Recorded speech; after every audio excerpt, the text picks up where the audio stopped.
ndabashuhuje mu izina ry'Umwami wacu Yesu.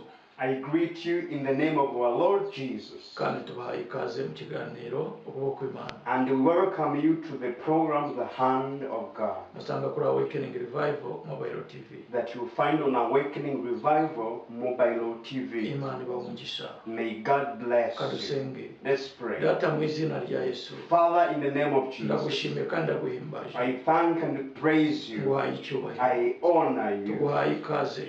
We welcome you. ugana natwe, Speak to us. ugana buri wese. Speak to everyone. izina ryawe hawe May icyubahiro your name be honored. mu izina rya In the Yesu. name of Jesus. Amen. Amen. turi mu gitabo cya Mika ibice 4 umurongo wa mbere. We are in the book of Micah, chapter 4, from verse 1.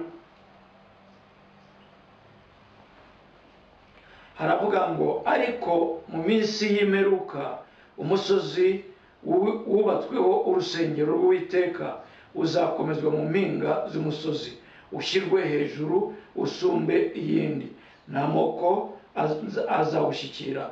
Umurongo wa 2, kandi amahanga menshi azahaguruka avuga ati nimuze tuzamuke tujye ku musozi w'Uwiteka, ku rusengero rw'Imana ya Yakobo, kandi azatuyobora inzira zayo tuzagenderamo, kuko Isiyoni ariho hazava amategeko, ni Yerusalemu hakava ijambo ry'Uwiteka. Amen.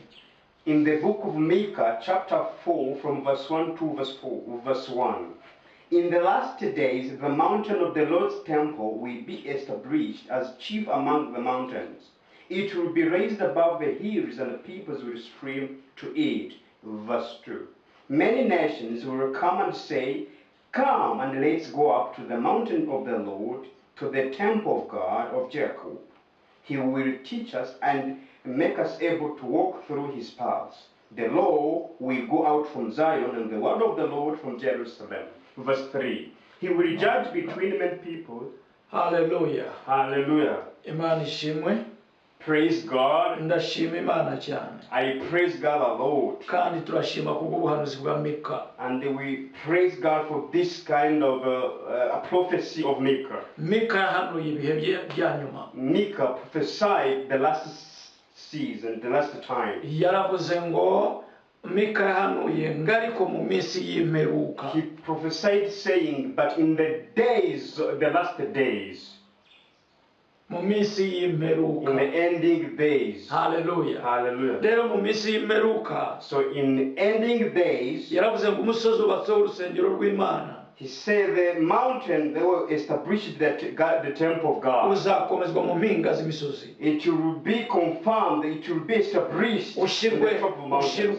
ushyirwe hejuru usumba iyindi. And it will be raised above other hills. mu minsi y'imperuka, In the ending days, mu bihe nk'ibi ngibi, the same times, ushobora kwibaza ngo mu bihe nk'ibi you can ask yourself nowadays, ese urusengero rubatse, umusozi ubatse urusengero rw'Imana uzasumba uti iyindi? the mountain established with God's temple, how will it be raised above others? ariko yavugaga mu minsi y'imperuka, But he was saying about ending days. umusozi ubatse urusengero rw'Uwiteka The mountain established with the temple of God. uzakomezwa It will be mu established mpinga z'imisozi. in the tops of the mountain. abantu benshi bazavuga ni muze tuzamuke tujye gushaka Imana. Most people will say, come and let's go to seek God. bazavuga ni muze tuzamuke. Let's go up. They will say, come and let's go ndavuga up. mu minsi ya nyuma. I'm talking about the last day. iminsi ya nyuma, In the last day, abantu benshi most people bazavuga tujye gushaka Imana. will say, let's go to seek God. ariko ibi bihe turimo But this time we are in, byo kudasenga bya corona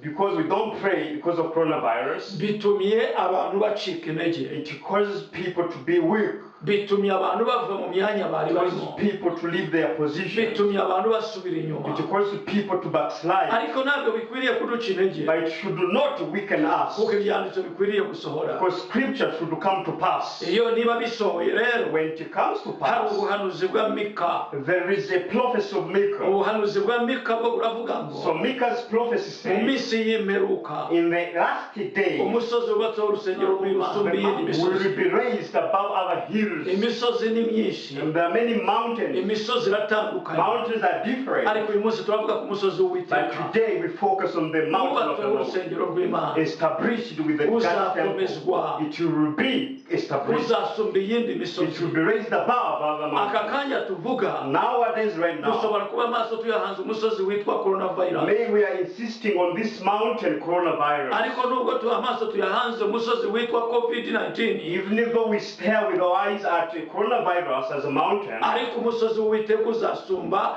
covid-19 but I'm sure that the mountain of the Lord will be raised above this kuko mountain of niko COVID-19. byanditswe Because this is how it is written. umusozi w'uwiteka The mountain of the Lord uzasumba yindi will be raised above other hills. uzasumba iyindi Will be raised above other mountains. haleluya Hallelujah. imisozi ni myinshi Mountains are many. na covid-19 ni umusozi And even COVID-19 is also a mountain. abantu bose baruhanze amaso The people are staring at it. abantu benshi bacitse intege The people are weak. abantu bategereje gutabarwa kw'imana People are waiting for gutabarwa kw'imana the people are waiting for the answer of God. ariko barategereje ntabwo barabona But they're still waiting, not yet seen. ariko naje kukubwira ngo imana si umuntu But I have come to tell you, God is not a man. kandi si umwana w'umuntu ngo yicuze He is not a son of man to regret. ariko ibyo yavuze no gusohoza But azabisohoza whatever he say, he will also execute it. yaravuze ngo mu minsi ya nyuma He said in the last days, umusozi ubatse urusengero rw'uwiteka the mountain established with the Lord's temple uzasumba iyindi misozi will be raised above other mountains. kandi abantu bose bazawushyikira And all people will touch it. bazawushyikira They bazajyayo will go on. bazavuga ni muze They tugende will come, let's go on it, umusozi upon that mountain, ku mana ya yakobo to the God of Jacob. muze tugende Let's go ngo there. kandi i yerusalemu And in Jerusalem, bazahashakira ijambo they ry'imana will look for the God's ndi hano word. kuvugana nawe I'm here to speak to mu you. buzima bwose waba unyuramo In any life situation you mu pass bihe through, byose waba in unyuramo all seasons you pass komera through, imana iri kumwe nawe now be strong. God is with yesu you. ari kumwe nawe Jesus is with you. ntutinye humura Do not fear not. imana iri kumwe nawe God is with you. irahindura amateka He yawe will go to change your life. irahindura ubuzima bwawe He's going to change your life. irahindura He's imibereho yawe going to change your irahindura situation. imivugire He's yawe going to change your spirit. irahindura imikorere He's going yawe to change your work. komera wicike Be intege strong and don't be weak. komerera mu mwami Be strong in the Lord. iyi mana ntisaza Our God never gets old. ntacika intege He is not weak. kandi ibyo yavuze bizasohora What he says will be executed.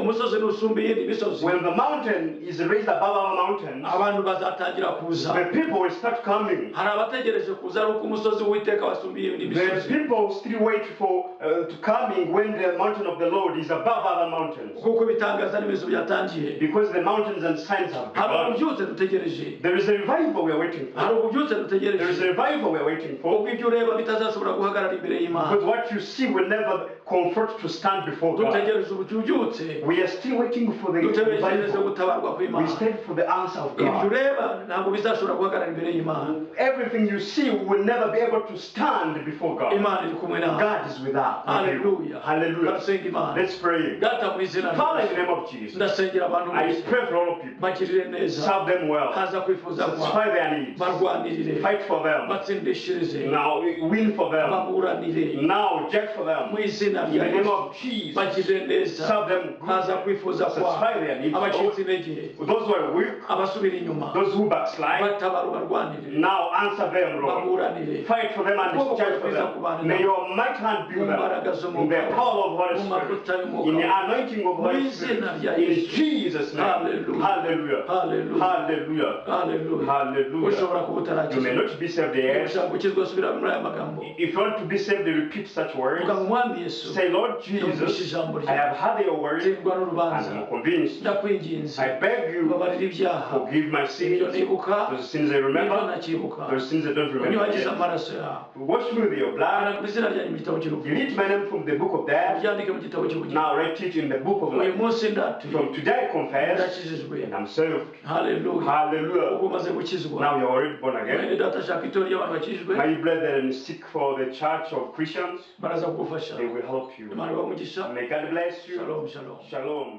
Shalom.